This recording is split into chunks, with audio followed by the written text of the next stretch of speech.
What's up, Wolverines? I'm Alfredo Diaz. I'm Ben Romanach. And I'm Adrian Fraga. Welcome to the first episode of this year's Waiver Wire. Guys, with the fantasy season approaching us, every year we have a new crop of players. Do you guys have a specific draft strategy for this year? Well, absolutely. Same as almost any other year. Well, you got to absolutely target the skill positions first. You can't be that type of guy, take a quarterback early, because you miss out on so much talent that can be vital to your team. And, why opt to take a quarterback that'll get you 25 points a game round 4 when you can get one that gets you 20 in round 7? I think that's pretty fair to say, honestly. Yeah, I totally agree. I think take QB 6th, 7th round, all your skill players locked down, you got all your starters, and then quarterback. Yeah, I've always been a fan myself of the running back round 1 and 2, and then going receiver round 3 and 4, and after that, looking for your flex players, your tight ends, and your quarterbacks, depending on the value that you get. But let's take a look at our top 10 quarterbacks for the year. Now, we actually have Josh Allen, number 1. Contrary to the popular belief that Mahomes will pace quarterbacks in points. Obviously, Mahomes is number 2. He's always a safe bet. Yeah, and the next 3, maybe even 4, honestly, quarterbacks have high rushing upside as well as high passing upside, honestly. Lamar has a new revamped receiving core that can really help him out this year, and that rushing upside for Lamar it's going to be there. Same thing for Kyler Murray and Russell Wilson. Yeah. Dak Prescott and Justin Herbert, 6 and 7. Herbert, young quarterback, just got a fresh O-line, looking good. And 8, Tom Brady, honestly, pretty underrated quarterback in my opinion. Last year he had sneaky good points. Yeah, and then rounding out the top 10, you have Aaron Rodgers, who was our MVP last year, true. and Jalen Hurts, a young quarterback with, again, high rushing upside that we like. Are there any young quarterbacks you guys like this year, based off of where they're going in the draft? I'll tell you what. There's this guy. He's a rookie. His name's Trey Lance. So Trey Lance is currently being drafted, I believe, quarterback 20. Now, Trey Lance has tremendous upside this year. Don't get me wrong. He's not going to start for your quarterback week 1. But he has the potential to take over that offense. That offense has an elite offensive line, a fantastic receiving core and supporting cast, as well as a young quarterback in a Kyle Shanahan system. And not to mention, Trey Lance is so athletic. He also has rushing upside. So I think sky's the limit for Trey Lance, and he can be a league winner this year. Yeah, I think in points per game, he could end up being top 5. That Shanahan offense, has done miracles for quarterbacks in the past. Making even Jimmy Garoppolo fantasy relevant a couple years ago, which is pretty impressive if you ask me. Yeah, I totally agree. He's going to be a guy that you could pick up maybe in your leagues. He'll probably be available after the draft, but he'll be a second half of the season kind of guy. I do agree. He might not start right away. But nonetheless, he's worth a draft pick, a flyer in the late rounds. Instead of taking 2 defenses or 2 tight ends, I would take Trey Lance as my backup quarterback. Why would you pass on someone like that? Someone with that much upside? It's just surprising me. I'm for sure going to be taking him, or at least targeting him in every league I'm in this year. Yeah, and definitely the fact that he has the rushing offense there in San Francisco as well, the fact that he can rely on that and not have to have all the pressure on his shoulders really tends to help rookie quarterbacks. Yeah. Absolutely. But now talking about the rushing offense that San Francisco has, and we should look at our top 10 running backs for the year. Let's do it. Christian McCaffrey, still the best player in fantasy football year in and year out. Last year he got hurt, and he averaged 30 points a game in the games he played. So, safe bet to be number 1 pick. Totally agree. Number 2 and 3, Dalvin Cook and Alvin Kamara. No change in that. I think that has to be the order. Dalvin Cook, when he's on the field, he's the second best running back, and he even competes with Christian McCaffrey. And Alvin Kamara, huge upside with the receiving half, and he's a rusher. Especially I want to mention since Michael Thomas is going to be out for the first half of the season, so not going to be a lot of competition receiving-wise for Alvin Kamara. And now, Derrick Henry and Zeke. So Derrick Henry is by no means a very nice-looking pick, not very attractive, but he's going to be your safe pick this year, I think. He got over 2,000 rushing yards last season. Now, not only is that rush game going to be insane in that Mike Vrabel offense, but they also brought in Julio Jones to help open up the passing game. And when you open up the passing game like that, the run game's going to open up too. So Yeah. who knows? He has a chance. Definitely has a good shot of another 2,000 rush yard season. And if you look at the rest of the top 10 running backs, you'll actually see that the commonality besides Derrick Henry is the receiving upside. Yeah, so you see guys like Zeke and Austin Eckler, you see guys like Saquon Barkley, though he might be low. And Saquon actually has a lot of upside. The problem is his injury history. It's a bit risky, especially behind that Giants offensive line. Yeah, and it's tough with a new head coach. Daniel Jones not very proven, I'd say. It's be nice. But following that, you have a couple young guys. You have Jonathan Taylor and Najee Harris. Jonathan Taylor finished third in the NFL in rushing yards last year, and people don't realize that. Yeah, I think Najee Harris has huge upside. Rookie, Alabama. You've seen this before. Derrick Henry, he could. I'm not saying Kamar or Henry and Najee will be, the same, but they could be a little similar. So, something I really want to quickly say about Najee is that he's a total workhorse running back. Like, he's 6'3", over 230 pounds. He's super fast. He can run down the field in a second. And not only that, and he he's has a receiver. Tremendous receiving upside. I love that about him this year. On top of the fact that Mike Tomlin loves himself a workhorse running back, we could be, reminiscing of the Le'Veon Bell days in that Pittsburgh backfield. Yeah, and if you're worried about using that early pick on a running back, you should feel safe knowing that the Steelers were confident enough to have invested a first-round pick into him, meaning that their offense is primarily going to be focused around the run game this year more than it was in the past. Yeah. Do you guys have any running backs in specific that you think are being drafted a little late? Well, in my opinion, Austin Eckler is criminally underrated by most people in these drafts. Austin Eckler is a guy who's being drafted as the 10th running back, and his ADP is 15 overall.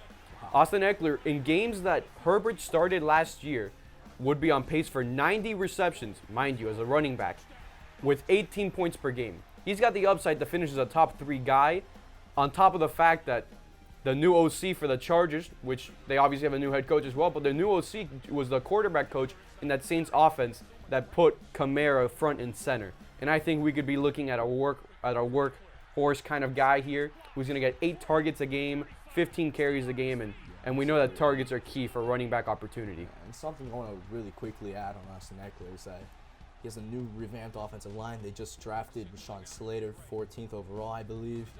And they also brought in the best center in the league in free agency, Corey Linsley. That offensive line is going to be hugely improved this year, going from PFF's worst graded offensive line to possibly being a top 10 rated if it all works out well. Now, Austin Eckler also has no competition in the backfield, like, whatsoever. Yeah, they say you like to draft guys who you don't even know who their backup is. Exactly. And Austin Eckler's one of those guys. Can you name his backup? I think it's Justin Jackson, actually, but that's also because I've done some research into this, so to be fair. And again, Eckler with a rookie quarterback, I think that Justin Herbert's going to be willing to dump it off a lot, not make the big mistakes in games, and as good of a quarterback as we already think he is, never hurts to have a great receiving back coming out of the backfield. And as you mentioned, that offensive coordinator is going to help out a lot. We saw Kamara, he was averaging 10 receptions, not 10 receptions, but a lot of receptions a game, and he looked pretty good, and I hope to see the same from Eckler. Yeah, Eckler actually had an interview, which he had, and they asked him what his role was in the offense, and he goes, the Saints offense last year? He goes, I'm Kamara, which is inspiring a bunch of, it's definitely inspiring confidence in his fantasy football owners. But for good reason. Yeah, I mean, receiving upside for running backs is just as important as rushing upside for quarterbacks. But speaking of receiving upside, let's look at our top 10 receivers for the year. Let's do it. Top 10 receivers. I mean, the top 3 I think aren't even debatable. I mean, maybe you want to switch Tyreek Hill and Stephon Diggs, but Devontae Adams, Tyreek Hill, they're just so dynamic of playmakers that I think that those will be the top 3 receivers come season end, and I wouldn't be surprised at all. Now, DeAndre Hopkins is a top 3 receiver in my opinion in the league, absolutely, and he's still going to show off that talent in that offense, and there's not really a lot of receivers to take away targets from DeAndre Hopkins, and he's just so good at what he does that even if he gets double teamed a lot frequently, he's still going to get those targets, and he's still going to make up for it in the game. He's going to be a great receiver this year. Yeah, after DeAndre Hopkins, it's Calvin Ridley, A.J. Brown. Calvin Ridley, high hopes for him, finally. Julio Jones out of Atlanta, and he's a definite receiver 1. The only person that's gonna be getting targets is really Kyle Pitts and A.J. Brown. Julio Jones is there, but still I expect to see the I actually think that Julio Jones will help A.J. Brown, taking away that pressure from him, because the receiver opposite of him last year was Corey Davis. And, we follow up with a couple young guys there in DK Metcalf, Justin Jefferson, building on their seasons that, they've already had impressively at such a young age. Keenan Allen should be a target hog this year as well, with him and Eckler being the biggest targets in that offense. And then we'll round it out with Terry McLaurin. Well, Fitzpatrick's the best quarterback McLaurin's ever had so far in his career. And not only that, but Fitz likes to push it downfield. So expect a lot of bombs to McLaurin, because McLaurin can be that guy this year. Yeah, a lot of Dolphins fans who kind of had Fitzpatrick grow on them might want to draft McLaurin to be able to root for Fitzmagic this year. A little bit of a soft spot. A little bit of soft spot. And this year, looking outside the top 10 for receivers, I really like Deontay Johnson. Deontay Johnson is being drafted as wide receiver 20. Wide receiver 20 for someone who finished 12th in points per game last year. And he has another year of NFL route running under his belt, fixing his issues with drops last year. He has wide receiver 1 upside for sure. He had 144 targets last year, and that's like he missed 2 games. I think he could push for 160 easily this year. He's incredibly dynamic with the ball in his hands, and he makes some of those plays that you're like, that was incredible. You sit back and you're like, I have no idea how he caught that ball.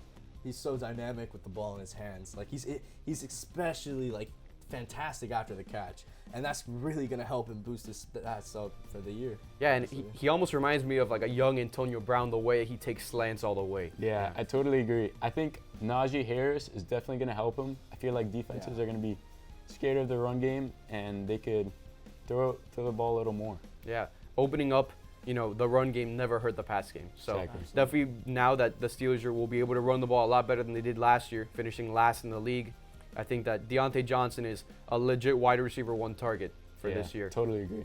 Yeah. And, speaking of receivers, let's transition to tight ends now. Let's look at our top 10 tight ends for the year. Travis Kelce remains number 1 on everyone's board. No one's expecting him to not finish number 1. All right, Darren Waller.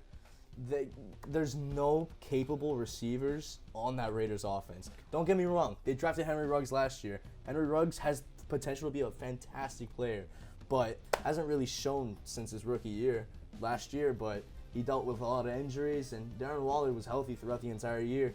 And Darren Waller is a matchup nightmare. Yeah, George Kittle just came off an injury, was out for almost the whole season, looks to bounce back, and honestly, I think he could be in contention for the number 1 with Darren Waller and Travis Kelce. Well, I think actually George Kittle, you look at him, he might be the best all-around tight end in the league with what he brings to the run game. But from in between George Kittle and T.J. Hawkinson, there's such a drop-off between where tight ends are getting drafted.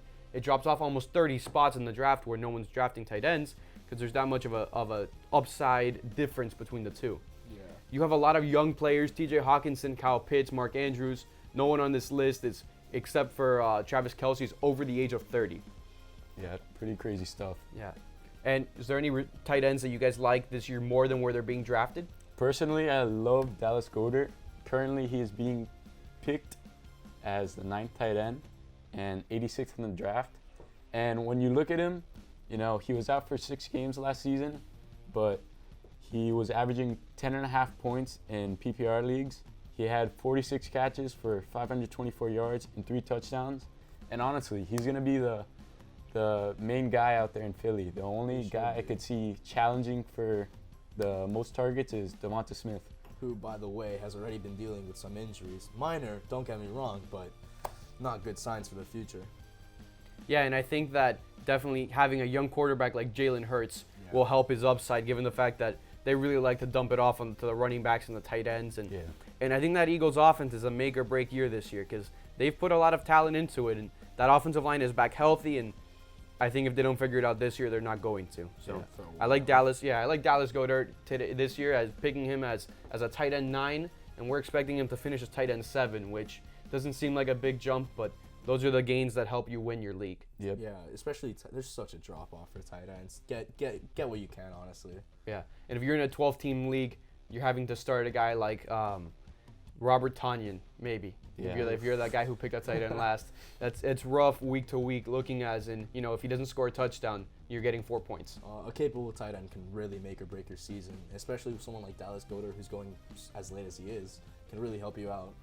Yeah, totally agree. That's why I feel the George Kittle, Travis Kelce, and Darren Waller are going so high. There's nobody like them, and they give you consistent points every week, and it's never miss. Yeah, and especially now that he gets his real first opportunity to be the tight end one on that team, kind of filling into the role that Zach Ertz used to play, and looking at that offense with Zach Ertz was a top 5 fantasy tight end for a lot of consecutive When years. He was healthy, he was. So he was the good. fact that healthy in his prime. he has the upside to be even better than that Zach Ertz, because he's a lot more of a dynamic player than Zach Ertz ever was. More dynamic with the ball, more all-around capable receiver as Yeah, a tight end, and just the thought of that is honestly terrifying.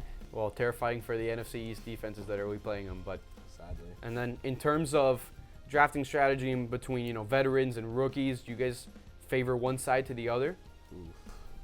Now, there's some rookies that I absolutely love this year. I think most of the rookie running backs can really make a difference on your team. I love Javonte Williams. Trey Sermon really late can be an absolute steal. Michael Carter for the Jets has the potential to be the RB1 on that team. Yeah. And there's just a Week lot of one, upside. the RB1 in week 1. Exactly. Which is normally the problem with rookie running backs, because you look at them and they don't tend to take over until a couple weeks in, Yeah. right? Which is why you get them so late and why they can be gems at the end of the season. Yeah, But I look at think- Jonathan Taylor last year. Jonathan Taylor last year's a perfect example, and I think that the problem is that you need to have balance between the veterans. You got to get yourself a guy like Mike Davis, who'll give you 12 points a game for the first 8 weeks of the year. Yeah. And you pair him with someone like Trey Sermon, and it might turn into combined Yeah. a running back It'll one be in the good. year. You Yeah. can't just go out there, pick Jalen Waddle, Kyle Pitts. No, Yeah, no. you can't expect them can't- on their first you game can't to have that all rookie lineup. That won't go well. Rookies usually tend to start off way bottom at the depth chart. with the exception of a couple guys that we're Yeah. really liking, like a guy like maybe Trevor Lawrence is starting quarterback, Najee Harris is starting running back, Yeah. and in terms of receivers, we do like Jalen Waddle, and Jamar Chase hasn't shown a lot in preseason yet, but he does have the talent to be able to be a difference maker Absolutely. both Yeah. in the NFL That- and on your fantasy team. So That 2019 season he had at LSU was ridiculous. And if he can produce like that again with Joe Burrow back, then sky's the limit. Yeah. Honestly, I believe that rookies give you the most upside, as they're going to be taken late because they're not a starter yet. They're a second half kind of player. Yeah. But veterans are for sure your lock. yeah, in, think you of Antonio Gibson last year, who came onto the scene like in week 7 or 8. He took full control of that job and he Tore it ran up. with it. He was a running Yeah, back ran one with from it. the point that he took that job until the end of the season. Yeah. So And he didn't even play running back in college. he didn't even play running back in college. That's That's crazy. how much upside that he had. That's the talent that he has. And not to mention, they also upgraded their offensive line, so Antonio Gibson can also be a league winner this year. I like Antonio Gibson a lot this year, especially with that Carolina offense, with Ron Rivera there in Washington, and he might be put into a similar role as Christian McCaffrey. We're putting him Yeah. next to Eckler in the type of role they might be getting in that offense. So, well, thank you guys for joining us on this first episode of Waiver Wire, and make sure to tune in next week.